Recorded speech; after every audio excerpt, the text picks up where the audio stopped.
Pemirsa, energi pemerintah Provinsi DKI Jakarta beberapa hari terakhir terkuras untuk menertibkan para pedagang kaki lima yang berjualan di badan jalan dan mengganggu ketertiban di Pasar Tanah Abang. Meski sudah disiapkan tempat relokasi, namun para PKL tetap membangkang. Bahkan para PKL berdemonstrasi menentang sikap tegas Wagub DKI Jakarta Basuki Cahayapurnama. Namun tetap saja kembali lagi. Itulah yang terjadi di Tanah Abang. Ribuan PKL di tempat ini sudah berulang kali digusur dalam sebulan terakhir. Pemprov memaksa mereka pindah ke lokasi yang disediakan, namun para pedagang berkukuh menolak. Wakil Gubernur DKI Jakarta Basuki Cahayapurnama sempat menumpahkan kekesalannya akan hal ini. Apalagi timnya di lapangan menemukan ada badan jalan di kawasan Tanah Abang yang sudah dikapling-kapling oleh pihak tertentu walau penertiban sudah dilakukan. Tapi dari dia apa? Jangan mau ditandain. Saya punya video fotonya lengkap. Saya ditandain itu. Makanya saya bilang, persoalan kita itu apa? Kita nggak pernah melakukan penindakan hukuman. Bukan saya ngancam. Para pedagang menolak pindah dan ingin tetap berjualan di badan jalan karena lebih menguntungkan. Apalagi mereka sudah merasa membayar sewa lapak. Untuk bisa berjualan di lapak seluas sekitar 4 meter persegi di jalan antar blok Pasar Tanah Abang, mereka harus membayar uang sewa sebesar 2 hingga 3 juta rupiah per bulan yang dibayarkan ke oknum preman. 3 juta per bulan ya? 3 juta per bulan, abang selama berapa lama? Itu mulai. Itu balik modal tuh bang, kalau gini. Itu bayarin siapa?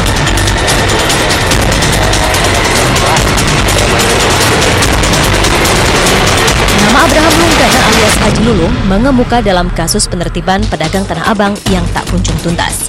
Ia disebut-sebut sebagai orang yang ada di belakang penolakan para PKL ini. Apalagi, Lulung mempunyai sejumlah bisnis di kawasan Tanah Abang, seperti jasa parkir dan jasa keamanan yang dibangunnya sejak tahun 2000. Namun, Lulung membantah tuduhan itu.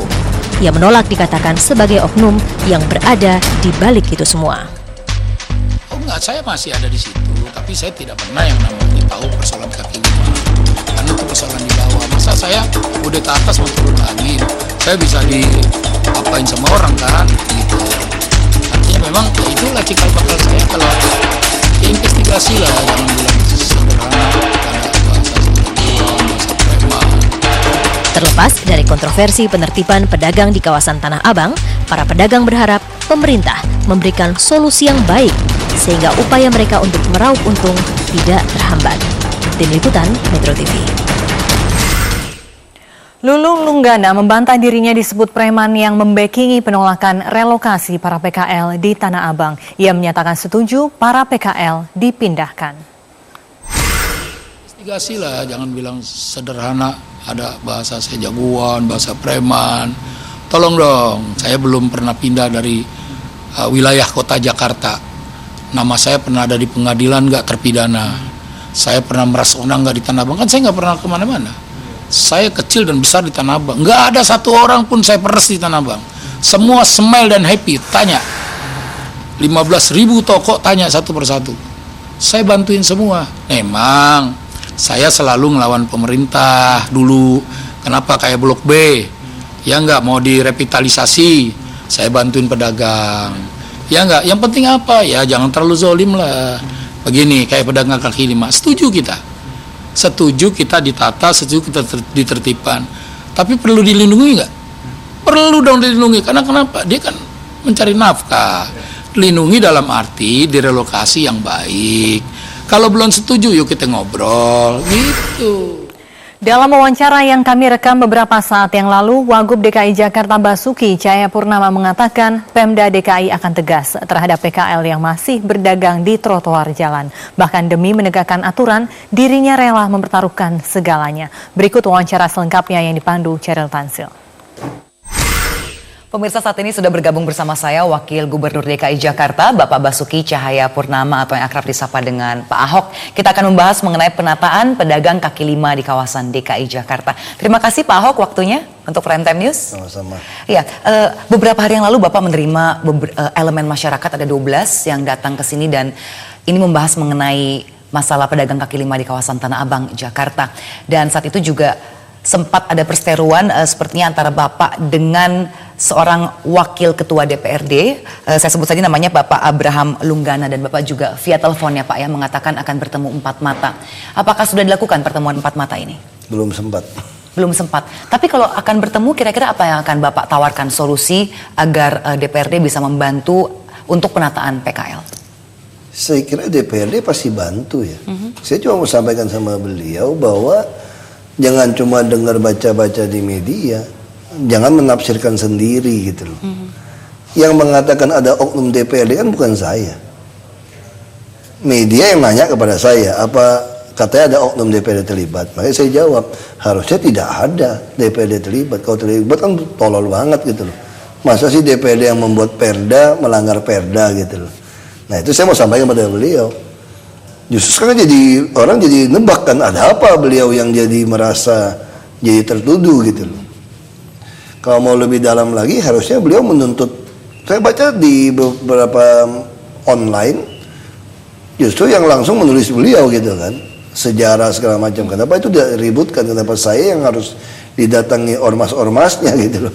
Oke, tapi juga sudah ada pelaporan dari fraksi P3 kepada Kemendagri bahwa Bapak dinilai tidak memenuhi etika sebagai wakil kepala daerah. Tanggapan Bapak? Ya boleh-boleh saja, nanti putusan di Mendagri kan. Ya kan? Kalau cuma dibilang saya kurang sehat jiwanya, saya udah lolos tesnya.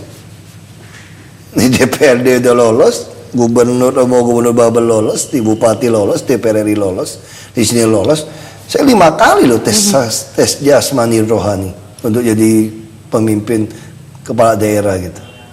Iya. Saya kira lolos. Tapi di sini Pak, jika memang tujuan kita satu yaitu penataan kota Jakarta, berarti kan juga ada hal masalah komunikasi ya Pak ya, yang kita ingin semua berjalan dengan lancar dan damai. Kira-kira belajar dari pengalaman kemarin ini, mungkinkah Bapak akan mempertimbangkan kembali pola-pola komunikasi Bapak? Apakah akan dirubah atau seperti apa ke depannya? Saya kira saya tidak ada yang salah dengan komunikasi saya. Salahnya di mana? Orang bilang saya Firaun, terus penjajah, kejam. Ada yang tadi mahasiswa bilang Bapak gayanya otoriter. Saya bilang persepsi itu harus kita luruskan dulu. Kalau namanya otoriter, dia adalah hukum, dia adalah undang-undang. Sedangkan saya tidak membuat peraturan baru, tidak membuat undang-undang baru. Saya hanya menegakkan perda tentang ketertiban umum, termasuk undang-undang lalu lintas. Di situ kan jelas tidak bisa jalan raya dibuat dagang. Tugas saya adalah melakukan sebuah sirkulasi ekonomi. Harus ada sirkulasi kan. Kita bisa bayangkan Tanah Abang, kalau tidak macet berapa banyak turis yang mau datang belanja. Orang lain juga suka belanja ke sana. Tentu otomatis penghasilannya meningkat kan.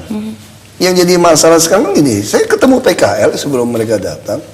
PKL mau pindah ke Blok G, bahkan mereka mau merenovasi sendiri untuk kios-kiosnya. Bayangkan dalam sejarah Tanah Abang, yang satu kios kecil bisa miliaran-miliaran harganya. Kios kecil itu berapa Pak ukuran 2 kali 2 meter. Miliaran untuk 1 tahun atau berapa? Mereka jual beli, betul sewa kan, lewat jual beli. Kita bisa bayangkan, sekarang Pemprov dalam sejarah DKI pertama kali ada 1.200 unit dikasih sewa gratis 6 bulan. Nanti baru dihitung lagi sewanya. Kira-kira range harga berapa Pak untuk kedepannya sewanya setelah 6 Kalau bulan? PD Pasar Jaya ya murah sih, ya seperti PKL saja. PKL aja sekarang bisa bayar 2 juta, 4 juta per bulan. Kita kalau PD Pasar Jaya cuma berapa? Paling 25.000, 50.000 per hari. Selama ini yang Bapak katakan 2-4 juta per bulan itu berarti bukan bayar ke Pemda ya Pak? Tidak ada. Itu yang pengakuan. Saya juga nonton di TV kan. Mereka bayar ke siapa Pak? Pasti kan sudah Saya kira diinvestigasi. Metro TV juga udah wawancarai beberapa pedagang yang matanya ditutup-tutupin, saya nonton. Mereka mengakui kok ada sewa segala macam gitu loh. Oke, Pak, ini berangkat dari aspirasi para pedagang kaki lima juga, mereka mengatakan ada ketakutan bahwa ketika mereka direlokasi, sama seperti kejadian ketika dulu para PKL di Tanah Abang direlokasi ke Blok A, yang lalu setelah ramai mereka sudah dapat pelanggan dan terkenal di tempat itu, lalu diswastanisasi oleh PD Pasar Jaya. Nah, untuk Blok G ini bagaimana komitmen dari Pemprov DKI? Blok G ini sudah diswastanisasikan sebetulnya, cuma kan dia gagal kan.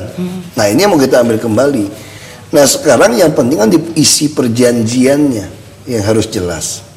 Makanya nanti ini rapat ini sedang hari tadi baru rapat dengan PD Pasar Jaya, Pak Gubernur yang pimpin ini, itu untuk dituliskan dengan jelas.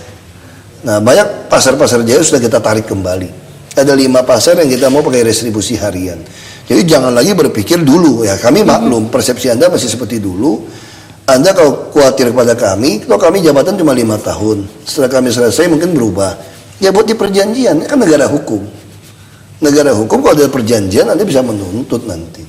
Tapi apakah bisa sekuat itu nanti misalnya ada sebuah SK lah katakan yang menjamin bahwa hak daripada PKL ketika dipindahkan ke Blok G tidak akan diswastanisasi. Tadi kan Bapak bilang di sini ada masa jabatan 5 tahun ya Pak ya. Lalu setelah 5 tahun itu bagaimana kekuatannya? Buktinya Blok A Tanah Abang kami pun tidak bisa ngambil kembali, ribut dengan PT tersebut. Nanti kan kontrak di zamannya Bang Yos masih berlaku kan. Kita taat pada hukum itu aja. Kecuali Anda masuk ke Blok G, tidak ada kontrak, tidak ada perjanjian. Sekarang kan kami dorong, bayangkan kita punya hampir 1.200 unit, yang siap 1.000 berapa puluh unit gitu ya, ada 100 lebih yang belum siap, 180 lebih kalau salah. Kalau Anda tidak daftar, tidak masuk bagaimana? Gimana kita yang mau bikin perjanjian, KTP-nya belum ada.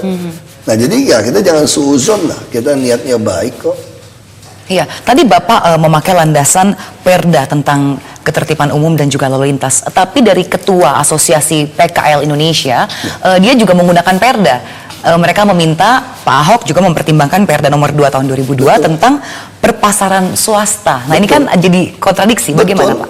Jadi gini loh, itu ada satu Perda yang sedang digugat. Kita kan laksanakan Perda itu. Tapi bukan berarti ketika Perda itu belum tersedia, Anda boleh melanggar Perda. Orang lain melanggar Perda, kamu tidak bisa melanggar Perda. Itu kita akan tindak secara bertahap. Misalnya contoh pasar Lokbin yang ada di Pasar Gemblong. Kita buat pasar untuk Anda. Begitu ada satu yang jualan di jalan, semua ikut keluar. Alasannya apa? Di jalan lebih laku. Ya pasti jalan lebih laku dong. Kita ngambil uang di bank juga lebih gampang, nyolong aja kalau mau datang rampok lebih gampang, tapi kan pasti ditangkap kan. Jadi tidak bisa Anda mengatasnamakan satu Perda ini boleh semaunya, tidak bisa. Sebenarnya bagaimana sih nanti kalau misalnya perpasaran swasta sesuai dengan Perda ini bisa terjadi, itu bagaimana? Apakah tidak akan mengancam para pedagang tradisional? Bukan, jadi sebetulnya prinsip Perda itu dibangun semua mall harus menyediakan 20% tempat untuk pedagang kecil. UMKM gitu loh. Tapi yang terjadi di lapangan itu kan tidak jelas. Tidak mungkin kan mall yang begitu mewah Anda jualan yang baju itu, Anda juga tidak sanggup untuk itu. Mesti ada satu tempat. Tapi pedagang begitu tempat yang tidak laku dia tidak mau. Maunya orang di jalan kan. Nah itu yang masalah. Oke. Nah sebetulnya yang kita pengen dorong itu apa? Tahap berikutnya, para pengusaha mall ini, para pegawainya kan butuh parkir, motor, butuh makan yang murah. Dia pun tidak mau masukkan ke dalam. Nah ini tentu kami akan pertimbangkan tahap kedua. Jangan berantem sama semua orang gitu dulu gitu loh. Tapi PKL ini Anda merasa dijolimin. Anda sadar tidak habis berapa puluh triliun macet karena Anda. Keuntungan Anda berapa sebetulnya? Misalnya Tanah Abang 400 lebih KTP DKI, 300 lebih non DKI. Kami pun mau tampung semua. Anda sadar tidak bahwa Anda sebetulnya telah korupsi sebetulnya? Memakai jalan negara membayar kepada orang tidak jelas. Nah kalau polisi turun, kalau Polda sampai turun dan hasil penelitian turun bisa dipidana karena tindakan korupsi. Oke, baik, ditahan dulu Pak Ahok, kita harus segera jeda. Tapi dalam segmen berikutnya kita akan bahas tadi juga sudah dikatakan bahwa para PKL ini membayar kepada pihak-pihak yang tidak jelas. Bagaimana Pemprov DKI untuk meluruskan semua pungli-pungli ini? Kita akan segera kembali sesaat lagi.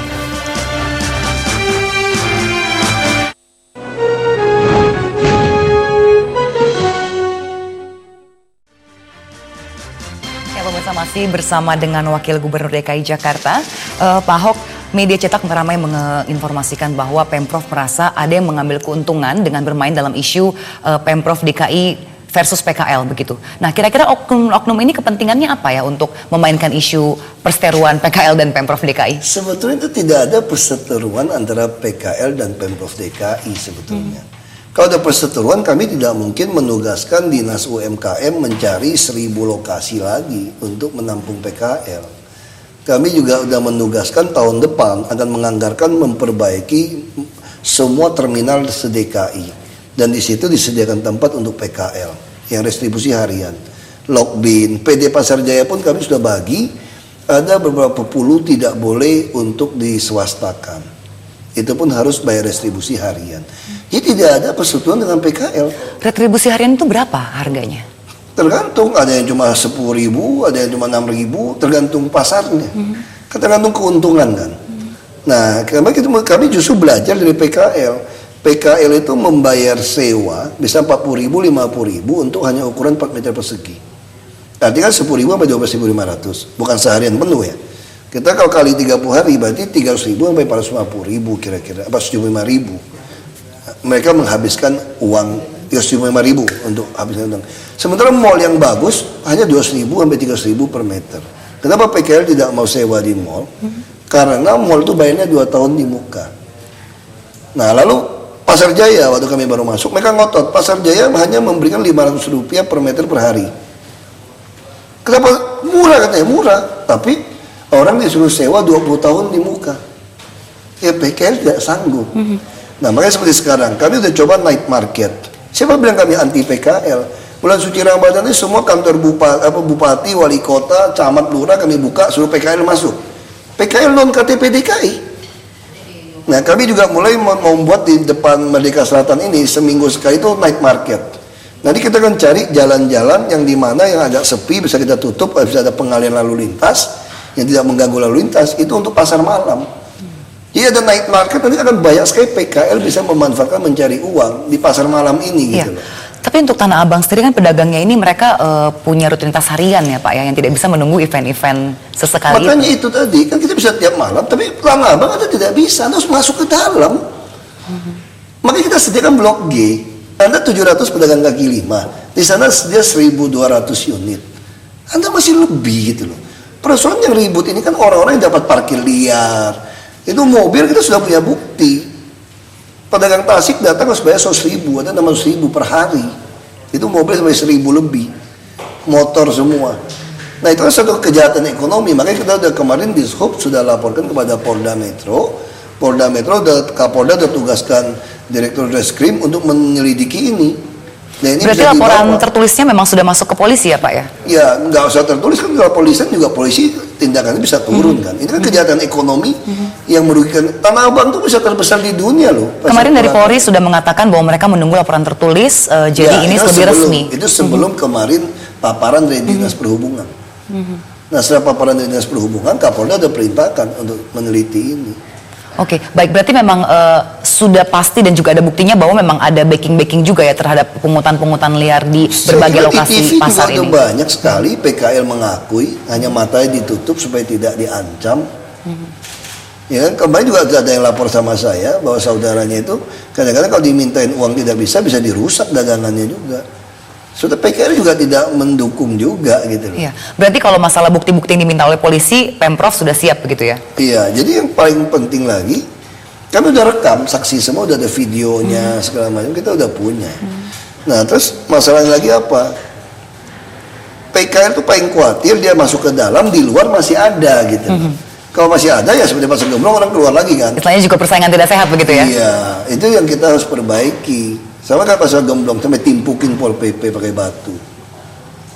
Itu harus ditindak. Bagaimana Pak supaya mereka timbul juga kesadarannya nih? Karena ini kan susah sekali mengubah budaya yang sudah puluhan tahun. Harus dipidana supaya dia takut. Karena kita tidak mungkin menempatkan Satpol PP seperti pagar ayu kan. Tungguin gitu. Di Pasar Minggu juga, dia kompromi didiamkan. Anda mau mempekerjakan 70% orang Jakarta nungguin ruas jalan? Tidak mungkin. Yang ada ya sekarang kami sosialisasi bahwa Anda melanggar peraturan ini ada sanksi hukum, ada pidana maksimal 6 bulan atau denda 50 juta. Nanti ya habis lebaran setelah kami sosialisasi ini kami akan tangkap. Oke, tapi Bapak tidak takut ya dengan ancaman bahwa akan mengulang peristiwa 1967 di mana para PKL begitu tanda kutip melawan dan membakar kantor kecamatan Tanah Abang? Sempat ada ancaman itu? Kalau ada ancaman seperti itu berarti Anda sudah niat melakukan. Menurut kami seperti itu. Nah, kita harus bisa membedakan mana yang melanggar HAM, mana penegakan hukum. Kalau ada sekelompok orang mau mencelakai kelompok yang lain, penegakan hukum itu peringati dia. Kalau ada protapnya, kalau dia masih terus, ya tembak. Apakah penegak hukum melanggar HAM-nya dia? Kalau kamu bilang melanggar HAM-nya dia, kalau itu diamin, jangan ditembak kan. Terus kalau dia membunuh ini, apakah kamu tidak melanggar HAM yang ini? Jadi harus dimengerti namanya hak asasi manusia, penegakan hukum itu. Ketika Anda mengganggu, merusak, mengambil hak asasi manusia orang lain, maka hukum akan menindak Anda. Dan hukum yang menindak Anda ini tidak melanggar hak asasi manusia. Sudah ada komunikasi dengan kepolisian untuk antisipasi hal Saya ini? sudah sampaikan. Di sini juga saya katakan sama. Saya sangat keras saya katakan, kalau ada orang menyerbu saya, lalu saya terbunuh, apa yang orang katakan? Ya terkutuklah perbuatan orang itu membunuh wagub di kantornya.